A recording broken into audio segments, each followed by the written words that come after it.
Humanity's oldest conflicts and deepest comforts come from the same impulse, the need to understand our origins, our purpose, and our fate. For thousands of years, religions have claimed exclusive access to those answers. But what if faith isn't a collection of competing revelations at all, but a universal biological mirror? Joining us is Dr. Edward Allen Siegel, author, pianist, world traveler to 86 countries, and a psychiatrist with over 50 years of clinical experience. In a spiritual journey to know the creator despite limitations of the brain, he works with leading neuroscientists and global spiritual figures, including His Holiness the Dalai Lama. To advance a striking thesis, every major religion is structurally identical, each an ingenious organic framework designed to help a finite human brain grasp an infinite cosmos. Dr. Siegel, welcome. It's a privilege to have you. It is a privilege to be here, believe me, particularly since you're in Ottawa, Canada. Welcome to Ottawa. Thank you. So your book, it's an amazing piece of literature. It's an amazing study of the human condition. It's a wonderful revelation around the structures that is the human psyche in the sense of religion, how it's impacting us, how it should be conjoined, and yet there are conflicts. The histories that you bring up about yourself and the revelations that are there, unbelievable, some of the stuff that I've personally read within the document itself. So I'd like to take you from the very beginning. Where did the book come from? What is the actual roots of the book so that our viewers can understand? Because there is some of that within the book itself. You know, I just discovered this morning. I remember having been in. I'm going to read a postscript to my book. It's very short. This is very interesting. While self-isolating during the COVID-19 pandemic, on March 30th, 2020, I came across a note that I had written on stationery at the Ramada Renaissance Hotel in Alexandria, Egypt.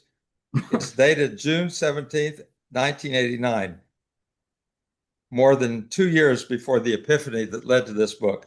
It reads this: I have respect for all religions, for the peace, purpose, meaning of life, sense of identity, and fellowship that each provides its adherents. Without trying to say that one is right or wrong, it's about time that we come to grips with the fact that there is no one religion for all. There is a mystery that we as humans cannot comprehend, and we should be able to acknowledge it without losing anything except unnecessary certainty. I have traveled the world visiting cathedrals, churches, temples, synagogues, mosques, and shrines, both large and small, and have seen the same kind of uniting and peaceful expressions on the faces of each adherent. Now, this I just came across this morning. I thought that there was something in the book of this nature. Anyway, that blew my mind. I'm 87 years old. You know, I can't remember everything. But that sounds almost, well, it's not word verbatim, but that's very much like the laconic synthesis, which is the root, the very driver of the writing of the book. And That's right. I've got it in front of me, and a lot of the words that you just expressed are very much similar, if not fundamental, to what you wrote in those 81 words. Although in some places, if you look online, when you do the research, it says 81 words in some places, 84 It's words in 85. other, I added 85 three. words. I added three Ah, beliefs and practices. They ah. You can't keep adding words to something that, come on. Yes, I can. Who are you to tell me I can't do that? I'm a reader. The reader must be the one who drives this. Come on. That's true. I'm not going to argue with you. I'm too old for that. Yes. So the real question is, so I've got a question from the starting of the book, right? That when you look back through the objective lens of your psychiatric training, you have to ask because your book started, you start your book with your childhood memories and the trauma of having rocks thrown at you in Texas, them calling you a It was Christ. in Fort Collins, Colorado. Fred Wisely said, threw a rock at my head on my way back from kindergarten. He said, "You killed Jesus." Yes, I yes, didn't know and what the hell he was talking about. but I Pardon mean, me for blasphemy if that was. well, that's not blasphemy. That's a quote from That's another. just, yeah. So you got the training, psychiatric training. So the lifetime pursuit to prove that all religions are essentially the same, is that a universal scientific truth? And to what extent is it a beautiful, deeply personal psychological adaptation designed to dismantle the very theological boundaries that caused you childhood trauma? That was a mouthful.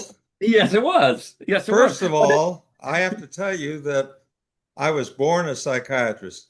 I can't say that I was trained. I have learned more from my patients than anyone. There are two Hmm. things that I remember from my training, but only two things. One of them is to ask the patient, what adjectives would your mother have for you? What adjectives would your friends have for you? That gives me some insight. Okay. The other thing I was taught when prescribing medications, and the guy who taught me this, Nathan S. Klein, the father of psychopharmacology in New York City, I was an associate of his for a couple of years. He would tell his patients, and this was in 82. We didn't have much like we do now that really works without side effects. Right. He said, I tell my patients 70% of the time, whatever I prescribe is going to help you. It's going to do what you would like to feel like. 30%, it's going to be trial and error, but not to try would be an error. Isn't that beautiful? That's good. I like that. Yeah. Well, I don't want to be a guinea pig, you know. They say. I've heard that so often.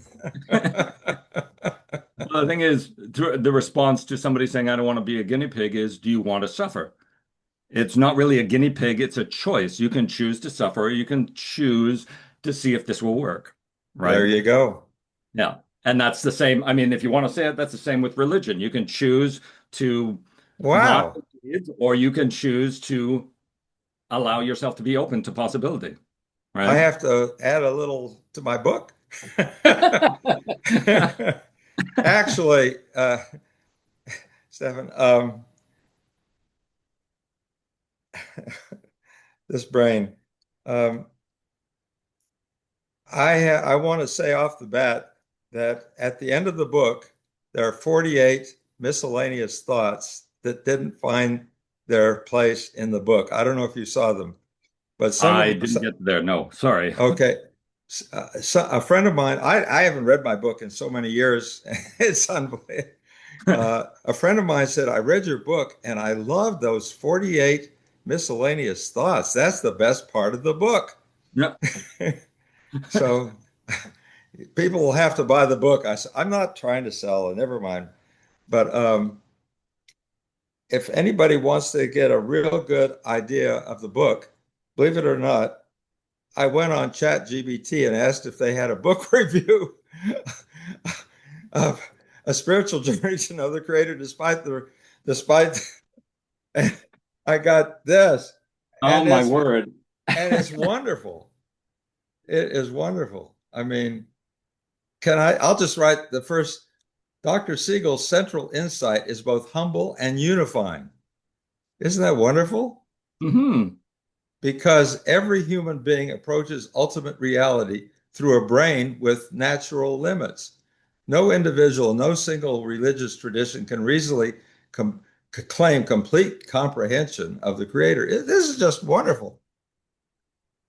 Chat GBT, what's happening in the world? Yeah. Well, So I will say that as much as it says nice things, I've had arguments with AI. I'm not a 100% fan because of A, the way that it learns, and B, the way that it retains knowledge. It only holds in its system the stuff that's been fed to it. And if it's outside those bounds, it'll either attempt to understand it based upon the principles of the things that it does understand, or it will simply say, oh, that's an interesting idea, but it doesn't fit within the bounds of the things that I understand. And therefore, that's all it is an interesting idea. Ah, God, that's Oh, another mouthful. Oh yes. my God. How can anybody respond to you? My God. Well, let me, what adjectives do people have for you?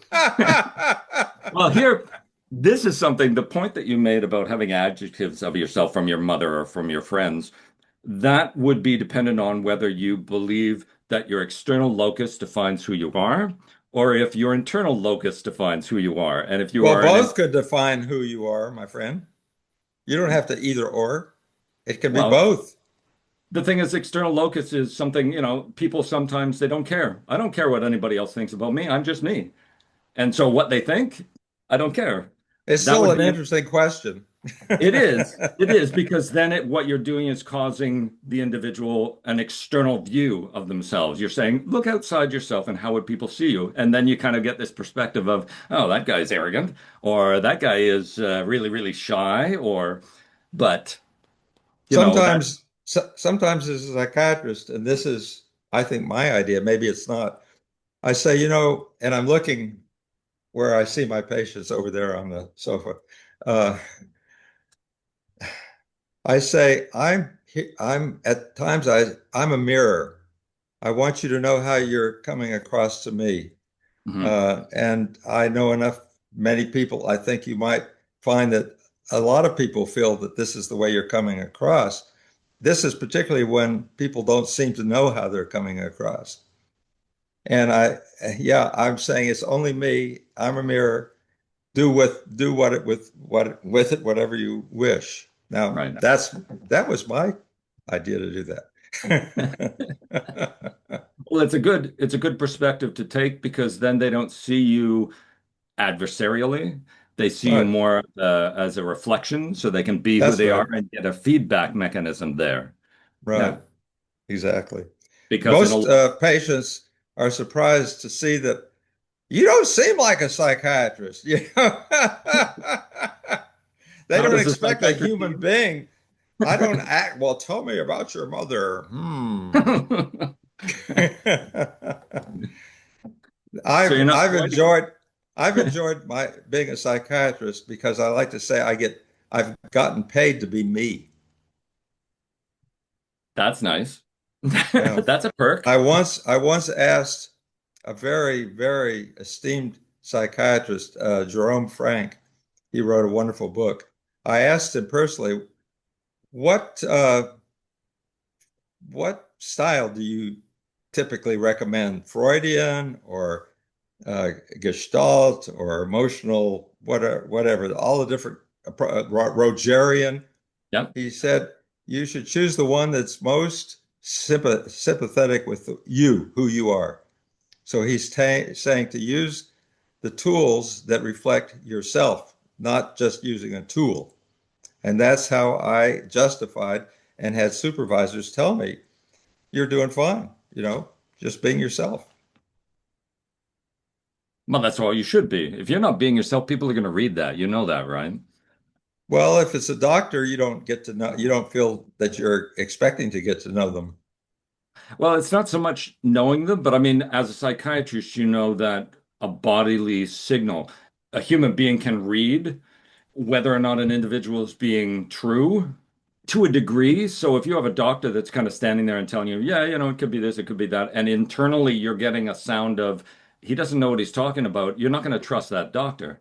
But if he's being himself and speaking from himself, you'll sit and think, I'm talking to a human being. I'm talking to somebody who gets what's going on. I'm going to listen to this guy. He seems to know what he's talking about. We have a relationship. I trust him. Yes, exactly. Hmm. I can build trust. I mean, I'm sure a patient doesn't walk in on the first day and go, "Oh, yes, absolutely. Dr. Siegel, I trust you 100%." I can just see that in your eye. You'd be surprised. Really?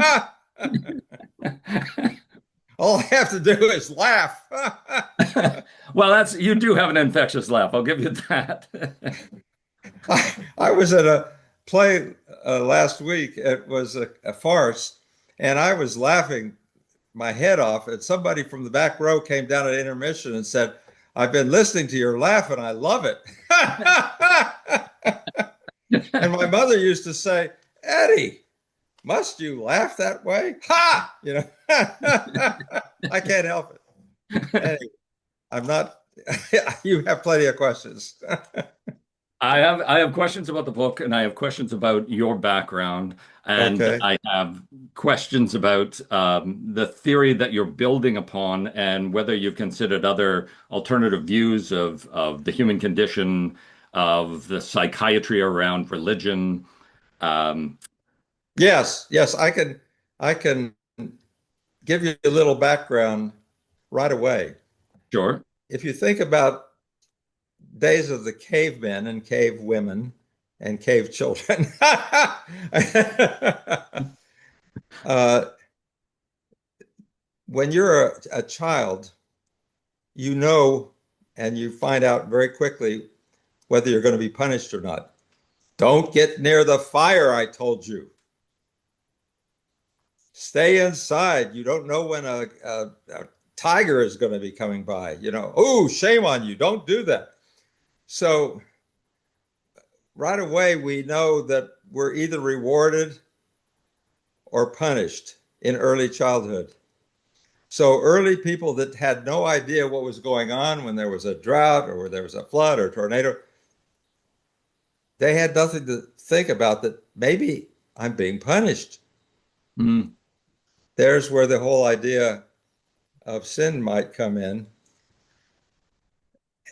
And the other thing is, in terms of what happens after death, what happens to the self. Well, early cavemen saw that everything was repetitive. Every a day begins, it ends, it begins, meals end, begin. Even today, Oscars begin and end, and then another year. But the story, everything seems to be going in cycles. right, So if everything is going in cycles, that's great. That probably means I'm going to be recycled and I'm going to come back. right. So I think that these two things probably inspired the first, maybe not religions, but thoughts and traditions, perhaps, or ways of thinking. Right. And if I've been being punished, well, then I better try to do something, sacrifice something or something so that I won't be punished anymore, you know. And I think that's the beginning of religious tradition that goes back 32,000 years, much less 10,000. And think what's happened in the past 5,000 years. My goodness. we, we, Well, I can, we didn't I have, yeah, we didn't have Christianity, Judaism, Buddhism, Hinduism may have existed before then. I'm not sure. But I think, I anyway, think you're they right. meet very important human needs. And if I haven't said it already, I do say it in the book. The most important part of a religion is community. It Right. brings people together. They feel they belong. They're there for each other. And every religion does provide that. The concept that you brought up about the cave people. So I mean, we're talking 50, 60,000 years ago, even more than that, in the sense that the initial cognitive beings that came out That's right. of, they stepped forward and events occurred around them. And it wasn't even the parental punishment routine, because a lot of the times they kind of let their children do what they wanted to do. And if they got attacked, the other kids would see, oh, that's the reason why we were told don't go outside. We weren't being punished. The world punished us for making the mistake. And so there's a higher power at work, it would seem, that does things when you do the wrong things, right? And that's where the whole concept of primitive man thinking that if they do a routine or ritual, it rains. If they do a routine or ritual, the herds come so that they can hunt. And it's because they saw them at times when somebody would do something foolish, and all of a sudden there's a herd, and they go, wait, is it because he was doing something foolish that we got a herd? Let's try that foolish thing again and see if another herd comes. And it simply sort of linked the two together. It's like a conversation with a power that's greater than themselves, because they didn't have the ability to go, hey, herd, come over here. but they had something that they could speak outwards. And so they figured there's got to be something outside of us, right? Well, I wonder where the concept of sin came from. You know, we're all sinners and we need to repent. We need to atone. I mean, that that's a big part of what religion is now that I think about it. And I don't agree that we're born sinners. I just can't. I've delivered babies. I've seen children grow. I cannot believe that they're born sinners. Yeah. Uh, I just can't believe it. Now at AA, you're supposed to tell them how you sinned. You drank last week. Nobody at the churches ever gets up and says, I've sinned and I want to tell you about it. Will you forget? It's I'm kind of rambling, but you do that too. So Well, thank you. Thank you. I've seen you, Stefan. I've seen you before.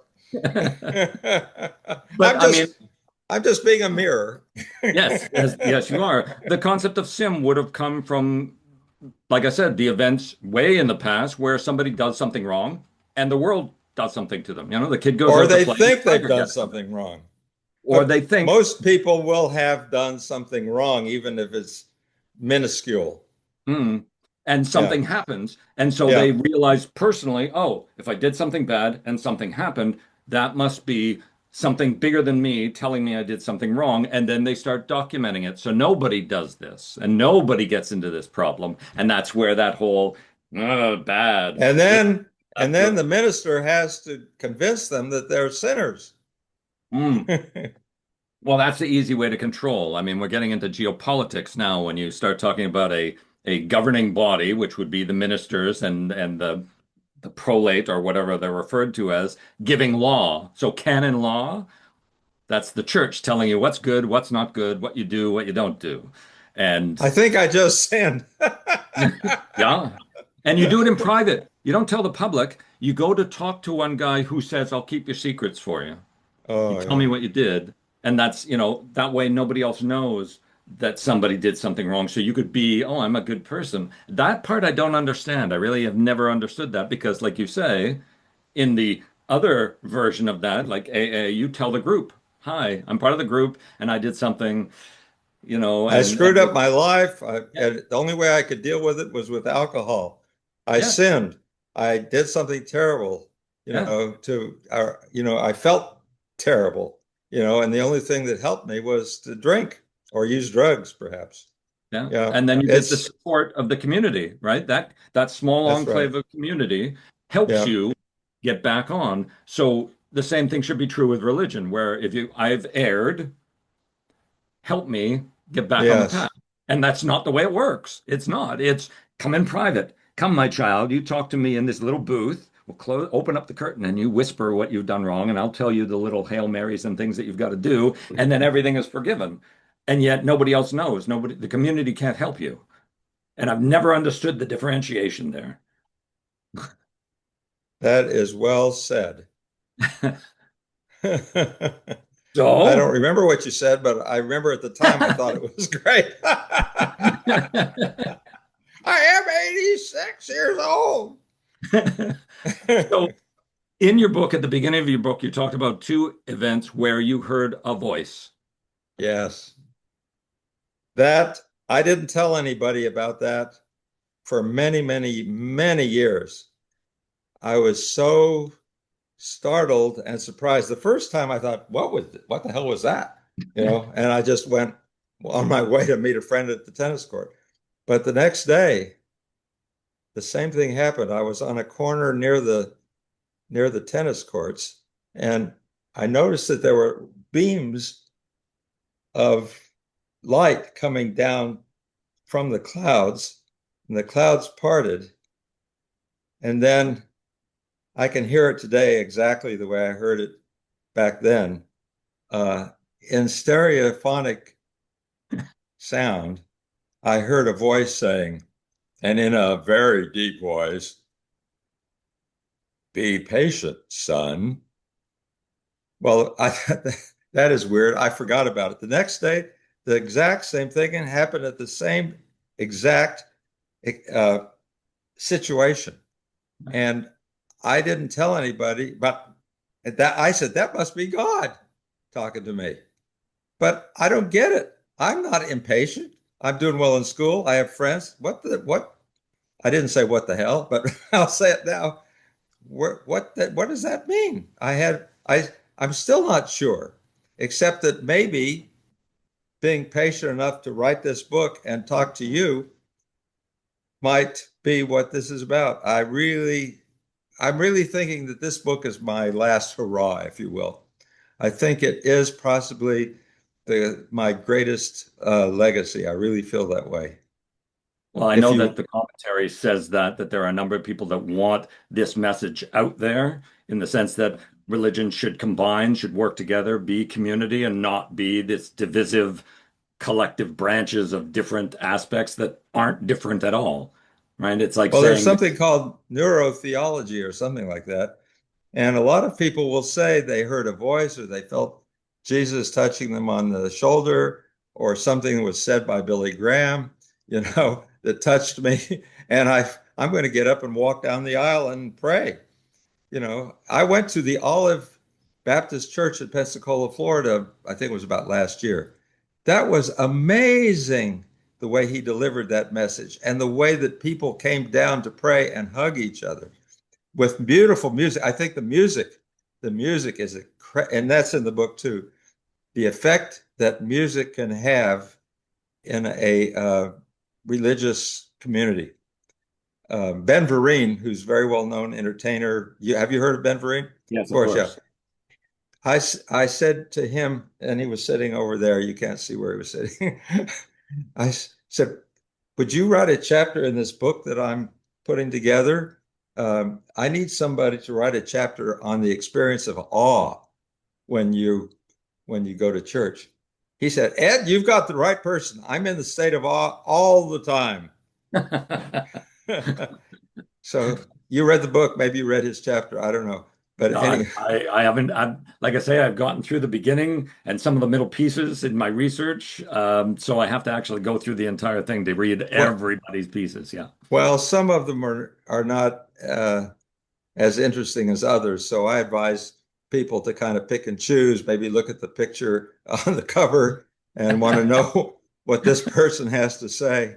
Uh, I have I guess since he's deceased, I can say it. I have a friend who was a deacon at the Episcopal Church, and I asked him to write a chapter on the organization of every religion. Every religion needs, well, first of all, they need a place to meet, they need an organization. Now we're getting into what they all have in common. And came in this what became 85 word epiphany while I happened to realize that I was going to be traveling that at that time 40 days and 40 nights. Wow, that sounds kind of religious, or that Moses wandered for 40 years or 40 days. Jesus wandered 40 days. I thought, Flood. It's the I wonder if flood. I'll have an epiphany. 40 days and 40 nights. Wow, that would be great. Particularly since going back to my experience in Egypt many years earlier and thinking about wanting to bring religions to realize that they're basically doing the same thing and they're Yep. meeting the same needs. Yeah. And I didn't know at that time in Egypt that this experience would be happening, writing a book, when I had the epiphany Yes. on the 30, on the 37th day of that trip. I was sitting on the Plaza Mayor in Salamanca, Spain, and it dawned on me, this is the 37th day. I haven't had an epiphany. Well, hmm, what do all religions have in common? I usually I usually keep my diary in a little book like this that doesn't leave much room. Right. And on that occasion, I took out a little notebook and I started to think, what do all religions have in common? Well, like I said, uh, they need a place to meet. They need organization. They have to give you the feeling that you belong, that you're with people with whom you share. Uh, they all teach us right from wrong. They all have symbols. They all have certain special foods on certain days. Uh, they all teach us about generosity and gratitude and having hope. Um, I, I'm too old to remember them all without looking. You can look, it's fine. You can look at them. But that's sort of it. All religions have these same attributes. They all have symbols. Yeah. Um, Trying to think. I think I must have covered them all. They I think you all did. They all- acknowledge certain Yep. stages of life, you know, Yep. birth. And when I was in Rome and I saw that nobody was in the cathedrals on a Sunday, I wondered, what the heck? Why did this is valuable property and the church could use some money, I think. Why don't they sell some of these cathedrals? And I asked somebody where I was staying, he said, well, we need them for baptism, we need them for marriage, and we need them for funerals. Everybody, these are things that people, you create a memory and it's important. It's a tradition. And Mhm. you can't do it at home or in the backyard like you could in the cathedral or in a church or in a synagogue or in a Right. mosque. Yeah. Anyway, I was rambling. No, not at all. Because we were Good. talking about the base of religion and the comparatives in religion. Well, anyway, So, those 81 words that became 85, uh, I wrote down at that time and I said, wow, let me look that over. Does this sound right? Wow, sounds good to me, but what am I going to do with it? I can't study each and every religion and point out how each one accomplishes these specific things. And it was several years before I met an interfaith chaplain, and I asked him, would he look at my synthesis, laconic synthesis? I call it laconic because it's a few words, it's kind of intellectual synthesis. I didn't want it to be get anybody upset with the title of it. Wow, interfaith. I have friends in six of the major religions. Why don't I ask each of them to write a chapter on one aspect of their religion that is common to all? And that's how it happened. yeah. Isn't that amazing? That is amazing. That to Yeah. run into someone who can then tie you in with a number of people that all have different, different, if you want Different to call religions. it, religions that actually have similarities. And they wrote about the similarity pieces. Yes. Each one of these 14 people, including the Dalai Lama, including a very, very esteemed uh, uh, researcher, brain researcher, and psychiatrist. He was a Yale professor. He started a medical school, Dr. Delgado. That chapter may take a little concentration, but he will demonstrate without a doubt that our brain has limitations. No. Our brain. A, a dog has limitations of its brain. It can smell and hear things that we can't smell or hear, but it has limitations. A dolphin has can have radar. They have radar built into their brain, and they have a social system that works better than just about any, if not. And they have limitations of the brain. Who gives us the idea? Where does the idea come from? Oh, I'm glad you brought this up. I had a chance to meet one of the most esteemed uh, uh, astrophysicists. His name is Charles Cannell. He was one of the directors of NSA. And before he gave this speech in Pensacola, Florida, I went up to him and I said, um, Dr. Cannell, do you think we'll ever understand creation? He said, well, you know, we're 10 to the 13th power of knowing just what happened. Then I then I said, well, where did the ingredients come from? And he said, well, that'll always be a mystery. Mm. And the mystery of faith is a mystery, but Well, I it's don't needed. It's needed. I'm all for it. I'm all for it. Find the place where you feel comfortable, where you feel like you're in the right place to comprehend the big picture, whatever. Yeah, I don't And think it's a mystery. I think it's individual, right? Every individual has their extension to no, faith.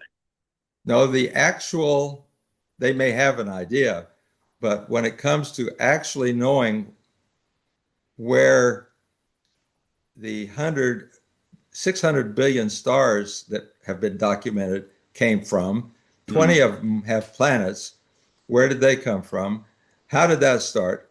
Where did God come from? Well, he is the son of a former God, and then maybe there's a grandfather God. I don't know. Where did God come from? He was always there. Well, that doesn't make sense. How can something be always there? Well, I just take it because what else can I think? You know. Anyway, I'm comfortable with that. It doesn't bother me a bit. But when I asked him where did those ingredients come from, because he's talking about particles and black holes and all sorts of things which we think we understand. You probably understand it all. I don't. We won't get into me. I've got answers for No. all of it. That's Yes, something tell else. us. Tell us. That he said that will always be a mystery. Now, here is someone who graduated from Harvard and then did more work at Princeton, who was head of NASA, who's brilliant, who's written books, who's esteemed, as most people haven't heard of him. His name is Charles F. Cannell, Kennel. If you want to look him up on Wikipedia. Do you believe in Wikipedia? Somewhat. Yeah. It's a good information source to a degree. Well, I just saw that if I contribute a certain amount, I can have the privilege of editing. Ah, editing someone else's stuff? Yes, See, yes, there's the problem right there. I guess. I don't know. Because you have This is somebody very who has interesting. editing rights, and I can edit you and say, "Oh, you didn't come from Colorado. You came from Tennessee." And I told the truth, the whole truth, and nothing but the truth, so help me God. And I have a stack of Bibles over there, but it's too heavy. one at a time, not I all at was, once. you have Chinese time? proverb about Yeah. I did get a stack of Bibles so that I could say, would you swear on a stack of Bibles? that. I don't know Wow. where that expression came from, but it's funny. We could look Would you that up. swear on a stack of Bibles? Wikipedia. We'll look that up. Well, I can ask them, where did the phrase come from? I can Yep. ask Siri, and Yep. she'll tell me just like that. Yep. I do it all As the long as it's, time. as long as it's embedded within that knowledge base. If it's something outside that knowledge base, if you ask something that you were theoretical about, theorizing on, had popped into your head, and it's not part of the data set, it'll say, "I'm not sure. I don't know what that is." No, it will say Or it it's was a related first thing. used. No, it will say it was first used in 1601 or 1805. And I've been doing this for a long time. I have a thing about wondering where a phrase came from, like, Right? uh, has the cat got your tongue? Uh, that's one of them. What's my favorite one? Um, Boy, I know the answer, but I can't remember the phrase. Got his goat. Oh, yes. Got his goat. Yeah. Where do you think that came from, Mr. Smarty? Some shepherd somewhere. Nope, nope. It Tell was me. empirical. It was found that we have a famous horse track. In fact, it's racing season now at the Del Mar Fair at the Del Mar Fairgrounds. We have the Preakness and all sorts of horse racing. It goes Right. on. That's where I was going. Why I left for 40 days and 40 nights. I rented out my house because you can make a fortune renting out of your house to rich people that come for the races. The And Preakness. Yeah. and I did that every year for many years. Wow. Uh, Rented it to very wealthy people in Bel Air, California. They would come, give me enough for my house to pay for the trip, and with some left over. So that is a big contribution to me going to 86 countries or so. Yeah. Wow. Boy, I've So you shared. didn't finish off. Where does it get the goat come from with the horse track? Tell me. Okay. Well, if you put a goat in a horse's stable, Yeah. It calms the goat. Now, if you take that goat out, that horse is not going to be as calm and is going to be upset, and it may not do as well in the race. Ah, so if somebody Isn't that took your interesting? So goat, if somebody takes your goat, they're getting back at you. Yeah. yeah, yeah, Isn't yeah, that your horse wild? doesn't do so You well. can look it Yeah. up. It makes That, sense. I didn't know that. I didn't know that either. You've just taught me something. Dr. Siegel, you Yeah. have educated me on something I had no knowledge I'm of. going to have to ask ChatGPT for sure. It sounds right, though. It sounds, I mean, Yeah. if you're into animal husbandry, you'd probably go, oh, yeah, I put the goat with the horse all the time to calm it down when it's being silly. So Yeah. why Yeah. not? Isn't that I like that. amazing? That's good. Even if it's not true, that's a really good analogy to use. I like that. I actually like that one. Oh, the mystery of the goats. I told you that it has to be the truth. It's another chapter in the book. It's not... I don't have that in me. You could be my disciple. You can spread the I'll spread the word. word. I'll use the goat analogy and I'll spread the word. Okay. No, Wow, I'm not this sure is about fun. You have any more questions? that. So we talked about the religion part of it, but we haven't talked as much about the science part of it, the brain part of it. So I know that Dr. Jose Delgado is the Delgado. Mhm. who gave you all the information about the brain. And yes, how we're filtered, because it makes perfect sense. We can't pick up every signal that comes at us. We don't pick up radar. We're not bats. We're not We would be dolphins. overwhelmed. We would be Yeah, overwhelmed if we picked up everything. Yes. you refer to that as filtering in the brain. And Yes, of course we exactly. That's a filter, good like you word for say, it. we'd be Thank completely you. overwhelmed with everything. Thank So you. with that brain, the way it functions, our neurochemical responses that are firing off and giving us what we have, I'm sort of sitting in the middle of that discussion where we have a God that sort of is believing, is creating the religion, another sort of neurological response to the chaos that's out there, so that we have a calming. It's our goat, so to speak, that gives us calm. Or is this just simply a neurochemical response filter mechanism to say there's stressors out here that our minds can't handle, so we automatically generate this as a neurochemical response? Is it chemistry, physics, science, or is it psychological? Or are we sitting on both sides of that? It could be curiosity that killed the cat. I don't know. Where did that come from? Kill the Anyway, goat. uh, I'm curious to see if our dear leader can bring peace to the Middle East for the first time in 5,000 or more years. That would be his legacy. I don't care where he puts his name if he can do that. And I Hmm. think he would love to think of that as his legacy, anything to think of his legacy. And I don't think he would be upset that I said that. I hope not. Don't tell anybody. I think he listens to this podcast, so more than likely, Well, yeah, yes, yes, yes. There are hidden microphones in here. Yeah. everywhere. Yeah. Thank But you. You got me thinking. yes, well, that's the thing. I mean, we're talking about, let's not talk about peace in the Middle East because 90% of that is not religious based. That is geopolitical. That has to do with the politics that went back, like you say, 5,000 years.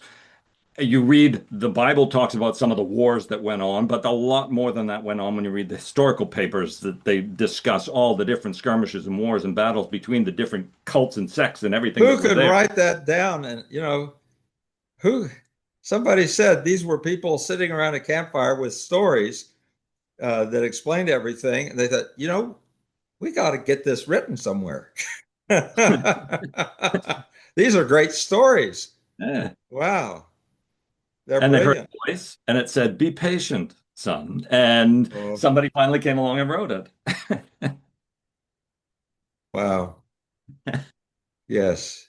Be patient. The end is near. That's not what it said. That is not what it said. And Well, it would be. to a timeless being that is the Alpha and the Omega now and always, um, the end is near. You're What's near? What's near you're to quoting someone like that? somebody. I don't know who it is, but you're quoting somebody. You That's didn't out of the just think of Bible. that. That's Oh, the it's in the Bible. Bible. Alpha, yeah, the Alpha to the Omega. That's the ever present, the Alpha, the Omega. Yeah. Is that Luke chapter 3, verse 10? No, sir, that's back in it's the first I can't even Was know. in the It's Old Genesis. Testament. It's in the Old Testament. That's right. Yeah. Yeah. I saw something called "This Is Not the Bible," and it said God created before there were days, and God created the earth, and that was Monday. And that's why the earth is the way it is, because it was a And Monday. then when he finally got around to creating light, that was the sixth day, and he needed a rest. You know what? This is a theory I've never told. This may be why I'm being patient. The reason we have a day off, a spirit, because in those days, if you didn't let your people rest for a day, they were going to die. You weren't going to get nearly as much work out of them.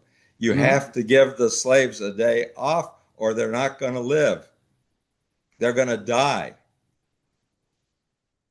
So we need a day off. Particularly back then, if you're building a pyramid, you need a day off. Well, if you want to elaborate on that theory, if you remember, different religions have different days off. The Jewish religion has Saturday off, and the Catholic religion has Sunday off. So is it potential that the Seventh guys day who, Adventists have Friday off.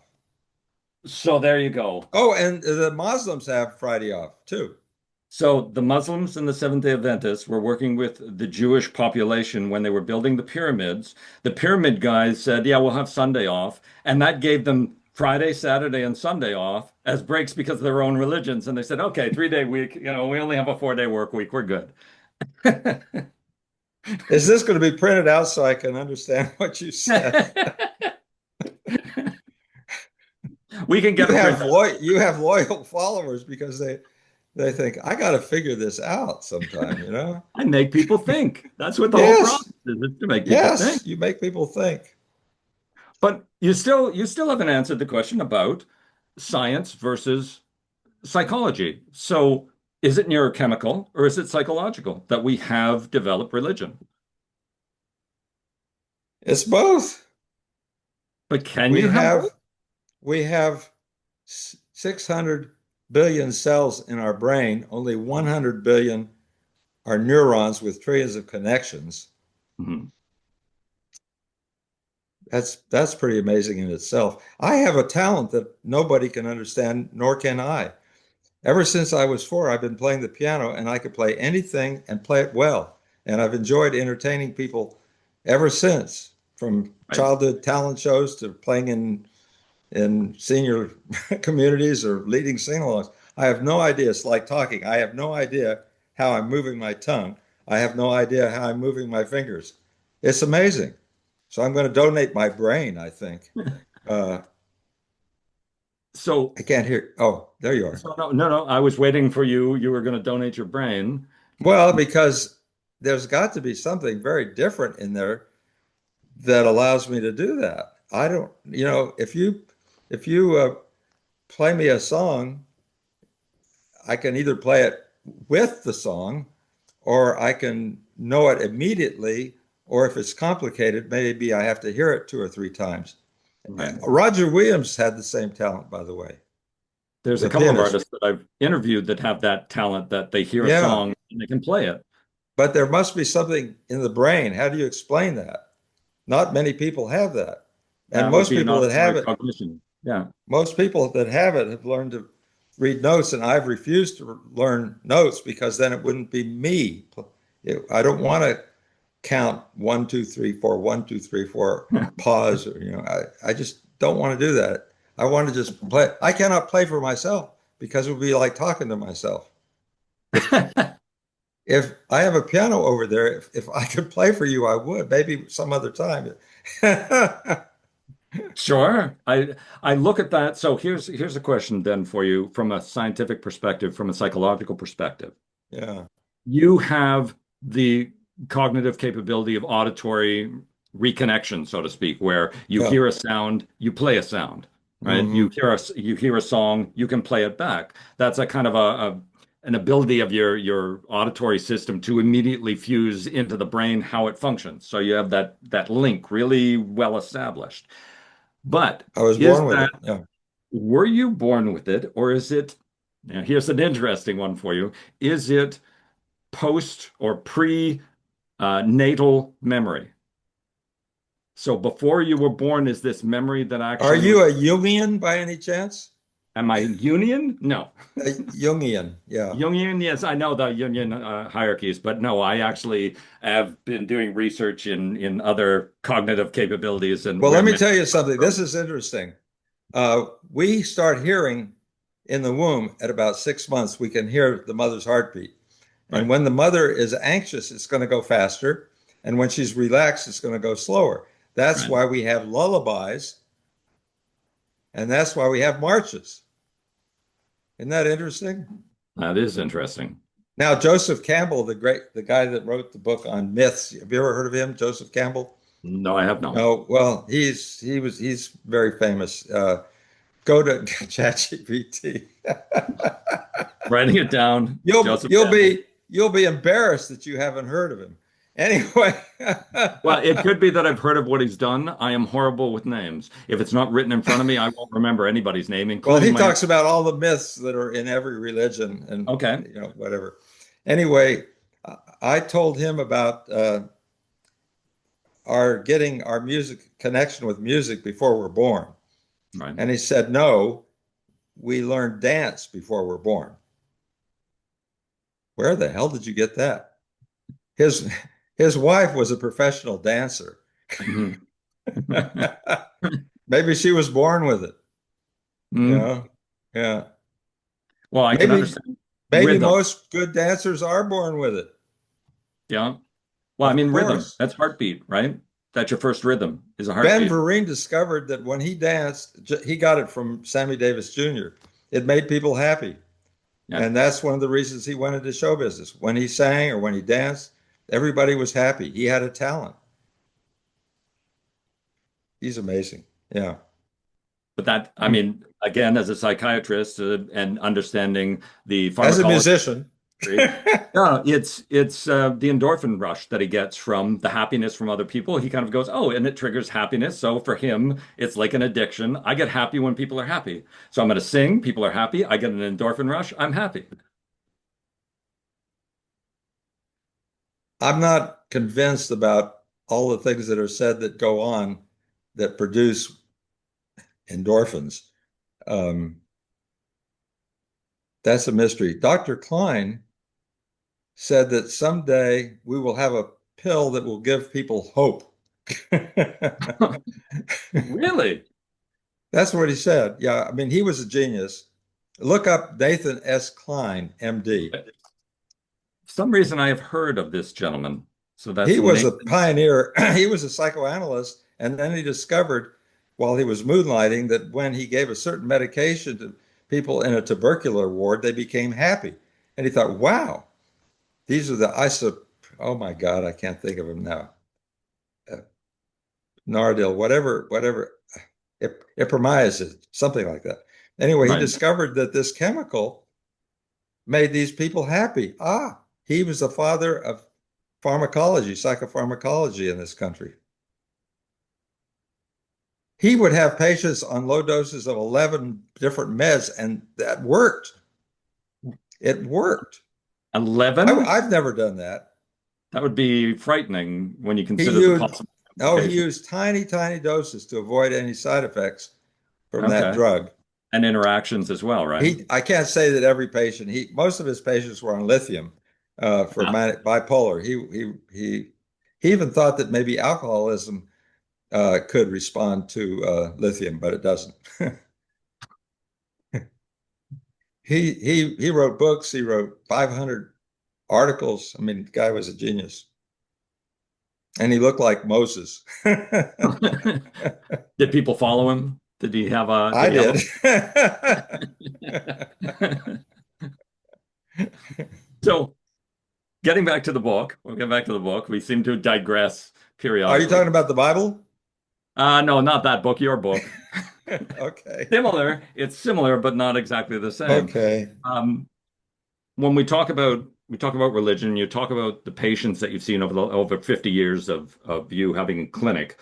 Um, how do you differentiate between an individual who has religion as a support, a sense of belonging, as opposed to a confining emotional cage? Like, do you have that, you don't want to turn it toxic on them, right? So they have Well, that, there are some people that think that if they don't go to church on Sunday, that's a sin. right? And that would be an emotional cage, would you not? Would you? And I just talked to a friend from high school. We're having our 65th or 70th reunion. And he says that he likes that he and his wife had moved to Gardena, California, and didn't know anybody. And then they got the good idea of joining a church.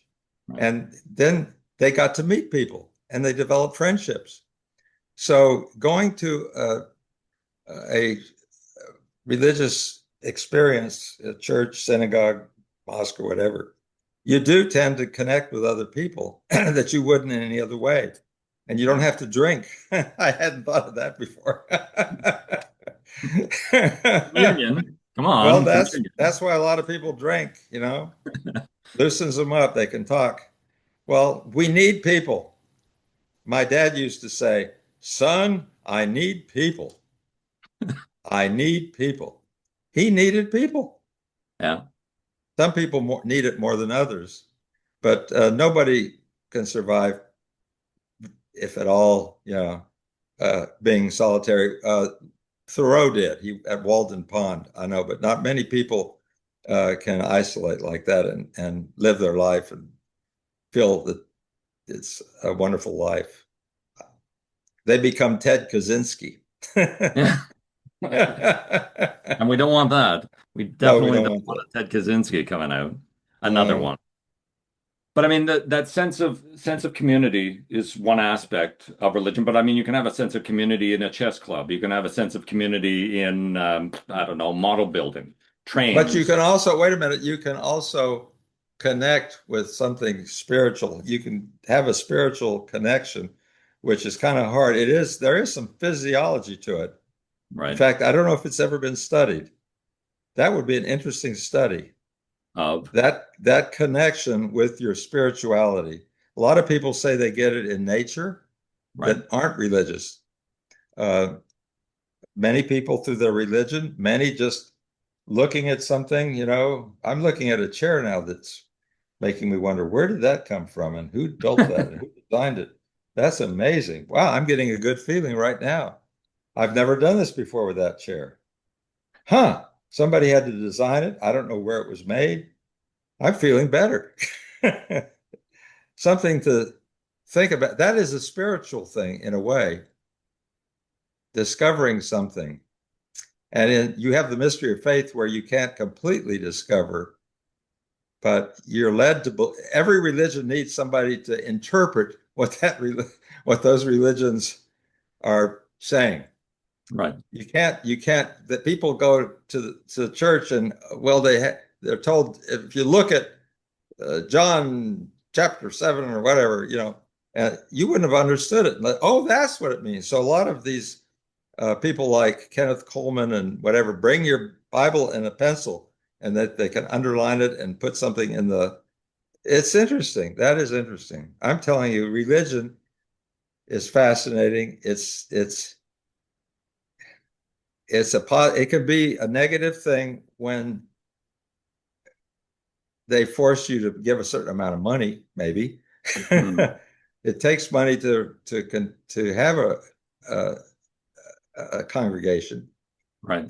Some do it in ways that you I they sometimes they'll play a hymn that just makes you feel so spiritual and giving that when that plate comes around, if you really feel I want to pay something for this and it's going to a good place. I don't know. I mean, I think about everything.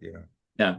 No, no, no, I mean, that's a valid point. The one that you've made about it's more than community, the sense of spirituality is almost I won't call it a mental challenge, but it allows your brain to expand beyond its limitations to say, here's something that's more than you. you can't figure it out, but it can be slightly interpreted for you. It's kind of like taking your low resolution capability of understanding, giving it a perspective of a higher resolution thing that has purpose instantiated in it. And then you, as this individual, go, wow, I'm getting meaning that's beyond my own. And I feel enlivened by that. I just had an interesting thought. I was getting a spiritual feeling. Look at the paintings of birds behind you. I was, You like my yeah. birds. What? You like the birds. There's something, I felt something very spiritual about it, looking at them and just thinking about them. I suppose I could do that with you. I haven't done that yet. Don't do it with me. There's nothing spiritual. You're looking at me. You're not going to No, see no, it. no. You're giving me a wonderful experience, Stefan. I appreciate it so much. Thank This you. is this is really fun. I didn't feel like doing an interview. I really Really? did. Getting up, oh God, another podcast or something. I don't know. Helen Cook, you know Helen Cook? She's the one Right. that she's the one that sent a press release to you. That set this up. Yes, now the name rings a bell. Of course, she's Yeah. the person who coordinated all of this with you. Well, the Yeah. last one I did, it was terrible. Oh,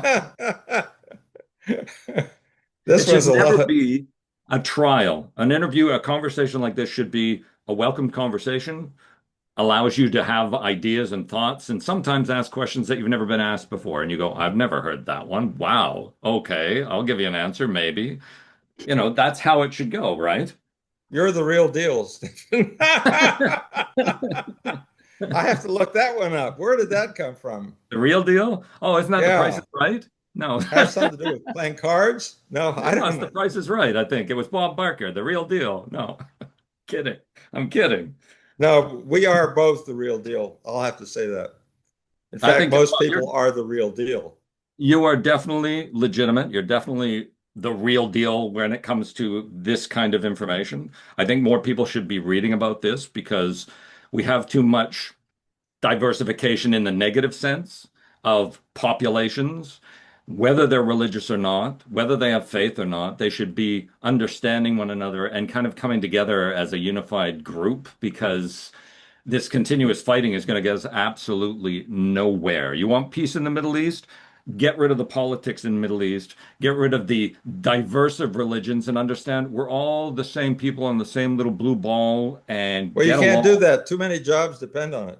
Oh, I know that, but jobs, ugh, people first, jobs after. You know what I'm saying? I mean, Well, many religions depend on recruiting and retaining. yes, And if you recruit somebody early enough and you hear that music and those words in that way and the smells or whatever, that's going to be where you feel the most comfortable in a religion. So more often than not, I think people will choose the faith tradition that they were introduced to if their parents were yes, involved in a religion. Yeah. You feel like you're at home. yep. Yeah. For me, I it's don't go to many services, but uh, when I'm in Pensacola, where I grew up, when I'm sitting in the pew that we always sat in, which is to me interesting. Why do we always sit in the same pew? It's probably the same as why do we always sit at the same seat at the table? I don't know what it is, some territorial thing maybe, hmm but it just felt good just to be sitting there yeah. where I was a kid. I had an experience that brought tears to my eyes last time. I was sitting there. Here I am, 86 years old, sitting in the pew, looking at the same things I looked at as a kid. And then I remembered my dad leaned over and said to me, "You're my son and I love you." I hadn't I hadn't thought of that since the first time he said it. Wow. And that to me, I got teary-eyed, tears were coming down my eyes.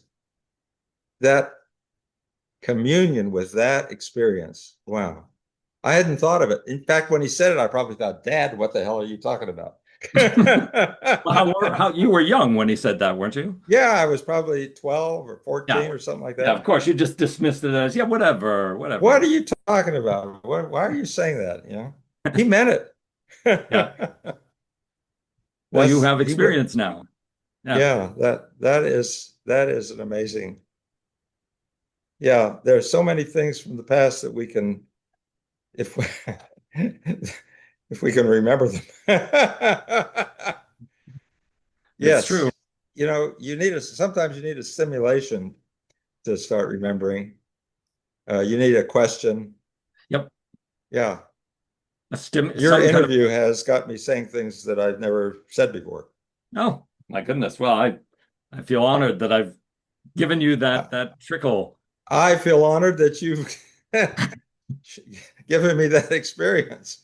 Really, It's I'm not it's kidding. it's shared. It's Yeah. it's it's absolutely shared because when I have conversations with individuals, they will bring things up to me that I hadn't thought of before. There's so much garbage in my head that just sits there and buries all the important stuff that you'll say two words, and all of a sudden I'm thinking, I remember. You talk about, the memory you have of your father, and now I've just run off on the side of my head of a memory of sitting with my mother in a Catholic church. She'd go to churches for the sermons sometimes if they were interesting. If the pastor was boring, we'd move to another church. And for the choir. If the music Yes, was good, we're going to that church because she boy, loved to sit yes. and listen to the music. It was like that's the voice of whatever higher That, being there is coming into me and just making me feel good. And that's what yes. the experience was about. And sometimes even the bells and the smell of the incense or whatever. Incense, Yeah. beeswax candles. Yes. Huge, huge impact. When I smell beeswax candles, you talk about feeling like you're home. Put a beeswax candle in my face, and I'm like, I'm in a different place. I get goosebumps, and I'm kind of like, I could just be 4 years old right now. I When remember I go that. to a Catholic church, I often light a candle and Yeah, put it. That's interesting. There's just yeah, something in me that wants to honor my folks or something with a candle. Yeah. yeah. And now I'm getting a little misty-eyed. No. But Yeah. that's So memory. if That's what that memory does, right? it's a positive experience, really, really positive. Definitely. Thank you. Thank you. I would never have thought of it if you hadn't mentioned it. But that's the whole point of the discussion that we've had today was around the fact that there's positive aspects to every religion, every culture that has religion at its root. And it's instantiating the positivity of it as opposed to the diversiveness of it Or the negativity part, or the the part that you negative. don't like. Yeah. Exactly. That should be driven home by everybody on the planet to take this message and have people just speak this message, speak truth to the powers that be to say, hey, let's stop saying we're this religion and you're that one and we don't like you because of it is ridiculous. We're this religion because we have this belief in the higher being. You have your belief in the higher being. It's still a higher being, guys, and My we next believe. to last, my next to last chapter by Anne Seifert. She's a PhD. She had a Mormon father and a Catholic mother and grew up in a Jewish neighborhood. And she was totally confused about religion. And guess where she found it? At my sing-along. Isn't that amazing? I just sing along. Yes, she happened to wander into the city of Solana Beach sponsored me for 33 years. Now because of political reasons they withdrew it. But they didn't want me being too popular, I Oh, guess. I don't know. okay. Sure. Anyway, she felt spiritual for the first time coming every Thursday night to the sing along. She felt Wow. that community and sharing music and sharing. Yeah, and she's a good writer. I recommend reading that chapter, if no other chapter. Okay, I Yeah, need her name so I can look this one up too. Anne Seifert, Seiffert. RT. All right, I will look her up. But that sounds, I mean, finding community and finding faith, if you will, or a sense of faith out of an experience that isn't, I mean, it wasn't the church of sing-alongs. It was a Well, it sing-along. was, and they're all sinners. And if they wanted me to play something I didn't feel like playing, they had to give me $1. Okay, that's just a speakeasy. That's what that is. That's not Stop it. So, Oh but my oh, God. that's what I was saying at the very beginning, that instead of it being a structured, I mean, I understand the need for structure. Human beings were quite diverse in their early stages where they just do whatever they want to do. But nowadays, what you were doing then, just allowing people to come in and join and feel welcome, feel community and music. Right. Those are key. Music is key for bringing people together. Music has a voice that is not a specific political voice. Music is a sound that resonates within the soul. That's where I think religion should go, is let's focus on the musical aspects of religion and we'll have a unified religion in no time. People miss my sing-along.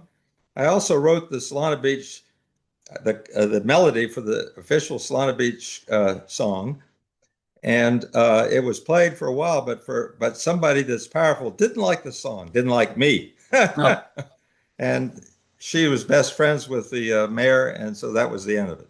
ah, Isn't that amazing? that is sad, is what that is. It's not amazing. It's sad. You know what you should do? You should start a podcast and call it the Sing Along and just do music. Just get people from all over the world to come in, do the sing along. That is genius. Be patient, my son. How many? Well, it paid off. I had to wait 86 years. Well, not no. I had to. Well, I can't. I have to date it back to when I was 14, maybe. I don't Yeah, know. exactly. So that would be Yeah. 72 years. Yeah. So, Wow. What a brilliant idea. A podcast sing along. yeah, why not? And then you could have people playing with you. You could have No, no, anybody no, no, no. join in. I Why play for not? my heart. If Oh, they can yeah, follow me, yes, if they can follow me, that's what great. I mean. Imagine Okay. you suddenly turn it on and you're doing your podcast, and suddenly Sting comes into the thing and says, "Yeah, I want to play along. I like this guy." And he's playing his bass Beatles, along. Billy Joel, Billy Joel on the piano with you. Yeah, yeah. yeah, Why, I can do all that. why not? Beatles, They'll call you Elton the Music John, Man. yeah, Beethoven. Sure. He won't be able to join, but in Will spirit. you? I have a picture of him back here. Oh yes, there he is. I What's asked my patients. I asked my patients. Whoops. I asked my patients. Well, oh, something happened. no, no, Uh, you're good. are you there? Yeah, I'm there. I can't see me or you, but oh, it You're says still there. well, I can see you in my mind. I guess that's good enough. I can see you Uh, fine, so we're still recording. yeah, I asked my patients, what is he trying to say to you? I have like 180 different things, like listen to what doctor says, get me out of this frame. Can you get me royalties? Dr. Siegel can't play as well as he thinks he can. Uh, I wish I could hear my own music, all sorts of things. Sit up straight. Well, I think Oh, the best thing this is Beethoven not could good that say. I can't. What? Oh, maybe if I write get started, I'll see you again. Let me see.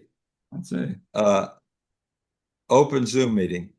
Yeah, I'm hoping to see you. Can you hear me? I can hear you and see you. You're still there. Okay, sign in. I'm signing in, Oh, don't and disappear. it's asking me for my email address. Oh my goodness, where are you going? I don't know. Maybe I've sinned or something. I don't know. It could be. Or you show Uh, a picture of Beethoven in a lyre frame, and when did Beethoven play the lyre is what I'd like to know. That's the first music therapy was King Saul. He was manic depressive, and a harpist was able to help him a lot, as I understand well, it, that would have or been so they say. Ah, yeah. Well, that wouldn't have been a harp. It would have been a lyre because they didn't have harps that's back in right. King Saul's That's day. right. See now, boy, you are smart. Oh, okay. I put in my it's connect. Oh, it says having trouble signing in with this email. Oh, well, you shouldn't have any trouble. Oh, Like, I said .com instead of .net. uh-oh, shameful sinner. Yes, I think now maybe. Oh, it's asking for another way to sign in. I don't have a password. Do you have a password? Somewhere I probably do. Hold Let on. me try another way. Sure. It says enter password or magic code. Receive a one-time magic passcode through edsiegel.net.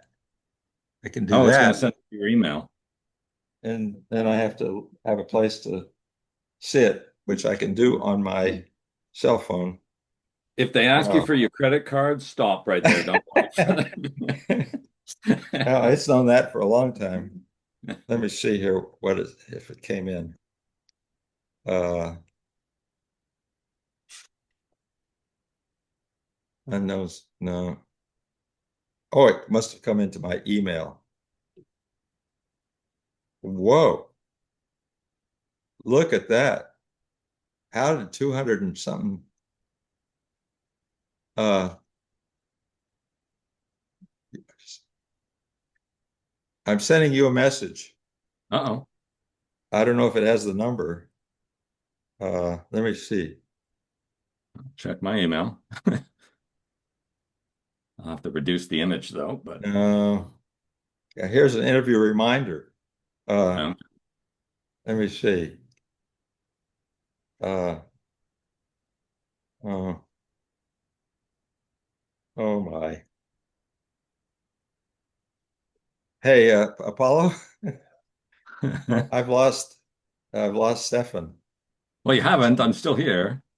Okay. I think you've Uh, just lost the camera is what's happened. There you go. oh, You blocked the camera for some reason. what do I Oh, do? There's a little thing right here on Can top. you do it? You should see you now. I You don't should see him. well because you minimized him. Oh, Let's see. there you, oh, Oh, where is it he? says get started. Right there. Yeah, you there you go. Just Oh, right there. there you are. hello. I can't see you now. You've blocked your Oh, camera. let me, He's you see him now? you There see he me is. now? Yes. All good. My friend here is a computer genius, and I don't know why he's not being paid for it. Well, he sort of is, but not enough, I guess. Oh, Yeah, aren't we all? yeah.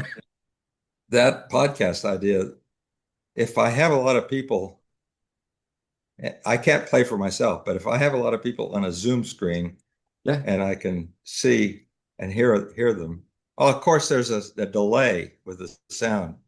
not That's going to always. make it not always. No, like Well, right right now we're now it having a does. conversation. Yeah, yeah. Technology is Well, already in play. I may have to get a hold of you, Stefan, to share me. Would you mind setting up a Zoom for me? Apollo, could you come over and set up the entire Yeah, webcam? Apollo can do it. And Yeah, he can you'll do have it. to pay him more. He'll be I part of will. He deserves it. We'll take up a collection from the singers. There you go. Yeah, because it's the Church of the Sing Just Along. So, send we'll do the your tithing. $5 to oh my, what fun. This has been fun. Absolutely fun. You're amazing. So Yeah. maybe what we should do, because I've asked a number of questions. We've talked about the human psyche. We've talked about that sense of belonging, the emotional confining cage if it gets out of hand. We've talked about the science. We've talked about the voices and how, if somebody walked into your office, maybe 10 years ago, somebody walked in and said, "Yeah, I'm hearing voices." I don't think your immediate response would have been, "You're crazy," because you would have probably thought, "Wait, what's the voice saying?" That's exactly what Then I would ask. Yeah. yeah, because in your head, it would probably be an immediate trigger to your own experience, and you would Do you, not be thinking clinical in, oh, this could be maybe schizophrenia. You'd be thinking, wait, first, let's hear what it says. And is do it you something remember, negative? is it John Nash, the guy in Yes. Yes. I met him at a psychiatric meeting and I went up to him and he was with his wife or whoever he was with. And I said, I've had this idea about schizophrenia and he's schizophrenic. I Yes. said, maybe the brain is dreaming while you're awake and that dream seems real. And he says, I think you've got something. Isn't that now that could be patient. Nobody has heard that except you and him and maybe a few other people. You could take that a tad further and not make it dreaming, but make it because your subconscious is sort of like that system process where it takes information in and processes it for you. And you usually do that when you're sleeping. That's why you have some nightmares occasionally because of that threat response That's mechanism. too complicated, I think, maybe. But if the subconscious was active when you are awake, does that have that same? It's almost like you say dreaming, but it's more of a subconscious processing running while you're awake and you're going, wait, there's voices, there's It's people like a talking. movie or something, but Yeah, but more realistic because your brain's cognitive capability of taking in well, he agreed inputs. with me. He's a Yeah. genius. Yeah. Well, I mean, he's a mathematical genius, right? He's an economist. So, asking him about theoretical psychiatry, that's, you're kind of out of his wheelhouse. But Well, he agreed with me, you know. but it makes sense. It makes He says, sense. that sounds, I think you're right, he said. Yeah. Yeah. It kind of makes sense to think that it's the brain. Is dreaming while you're awake Yeah. and not while you're asleep. Yeah. That's So, possible. Dr. Delgado was able to stimulate certain feelings in monkeys with electrodes and chemotrodes. You'll read it in the book, I think, yeah. and get certain experiences. He had something where he could control a bull with a remote control device that he implanted in the bull's brain. Hmm. He'd push a button and the bull would lie down. And because people in the 60s thought he was playing God, he was driven out. Isn't that Wow. amazing? And yet they did human experiments in the military in the 60s and they didn't have any problems. Well, they didn't stick chemotrodes and electrodes in a person's brain. Really? Well, he would have known about it. Potentially, unless they kept everything under wraps. But I mean, we're digressing here again in the sense that what we're talking about is we had talked about schizophrenia, and we're talking Yeah. about it from the aspect of being the brain dreaming Well, awake. you asked me what would I say to somebody who came Somebody, in and yeah, said they're hearing a voice, and I said, "What was it telling you?" I had a patient whose voice told her to jump off the ninth story of a building of yeah. a dormitory at UCSD, Mhm. and she did. And because she fell on the grass, she became permanently paralyzed. But she was able to use her. She started playing basketball from a wheelchair and became an occupational therapist. That was a miracle. She was bipolar, Right. and her boyfriend, I don't know, she was having a problem with her boyfriend too. Maybe that's triggered it. This is ancient history, by the way. Wow. You're not supposed to talk about your patients, but we didn't mention names, so that's good. I don't remember her name. Wow. Don't even I've bother. I've seen so many patients. Wow. But the stories, they all come together, Yeah. and there's themes in it, I'm sure, that you could Yeah. relate. I had Yeah. 50 people that had this idea, and I had 27 people that had this strange little event occur. I'm sure you got a cognitive sort of linkage to a number of potential theories on issues, mental issues. Well, I didn't use theories. I just used common sense. Right. But I mean, the effects, right? You see people and you see that number of people over 50 years, you develop a sort of linkage to cause and effect. And then you could see somebody come in and go, wait, that makes perfect sense. I mean, you match the No, 700 other people. if everybody could be open with somebody else, Right. they should be able to do it with a psychiatrist. Mhm. And like I said, Mark Twain said, everybody's like the moon. There's a part you don't see. But with a psychiatrist, once you've developed, and sometimes it takes a while for them to feel a sense of trust. Sometimes it's very quick. I've had it take 5 years for somebody. And what Wow. he had kept to himself, he should never have had to suffer like that over something so insignificant. His father teased him because he had bow legs. He was afraid. He didn't go to the beach. He didn't want anybody to see his bow legs. Smart, good looking guy, with bow legs. I thought he was a cowboy, and maybe he'd been on a horse for a long time. And and then he finally told me how embarrassing he thought if he ever saw his father again, he might kill him. Wow. Yeah. He was afraid that he would lose control of himself because he hated him for that. It gave him a thing Yeah. up until then.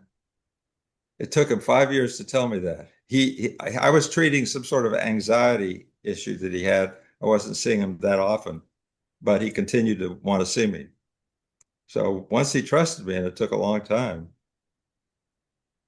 I've heard some unusual things. I would be surprised if I heard something I hadn't heard before. I was in the emergency room, working in the emergency room at Bellevue Hospital in New York City. Boy, did we see some things. I can imagine New York. Yeah, you probably see just about Yeah, everything there. if patients wanted to be admitted, we wouldn't admit them. But if they didn't want to be admitted, we only had so many beds.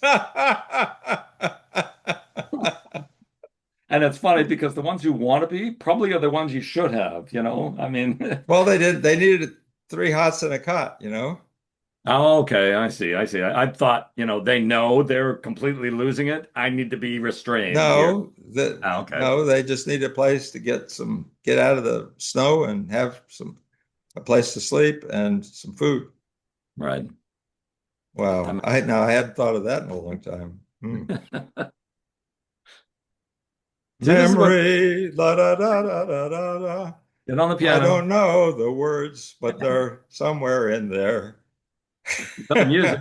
You've got the music. That's all you need. Yeah. Wow. This is amazing. What a pleasure, Stefan. And uh, anytime, I should say. Well, if more information comes out, maybe we'll just talk about the 48 phrases. Maybe we'll go and do an interview just on those and go one at a time Okay. through them. That would be interesting. And if you ever are in this area, join the sing-along at my house. I could do that. Yeah, come for the sing along. We'll do that and we'll do a podcast with the sing along. Yeah. Thank you so much. It's been my pleasure. It's absolutely been my pleasure, Dr. Siegel. Been terrific. Thank you. All right. Bye-bye now. Bye now. Mhm.